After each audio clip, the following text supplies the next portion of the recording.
Hi, it's HardReset, and today I'm gonna show you how to set a music as a custom ringtone on iPhone 16e.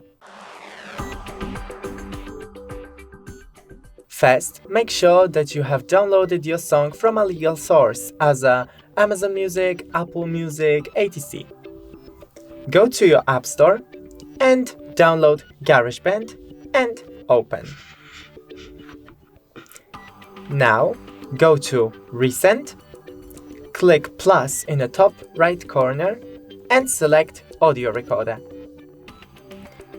In the top left corner, click this breaks to switch to a microphone.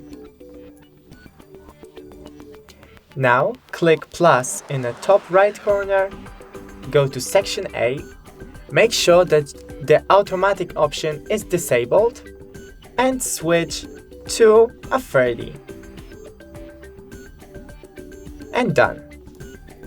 Now click Loop, go to Files, browse item from the Files app.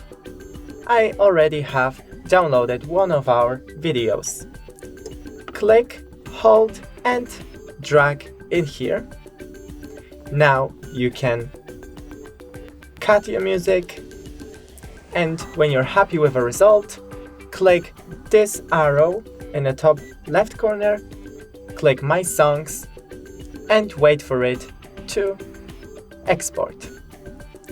Now click and hold, go to Share, Ringtone, Continue,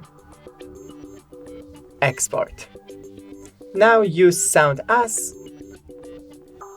and click Standard Ringtone. That's it, don't forget to leave a like and see you in the next video.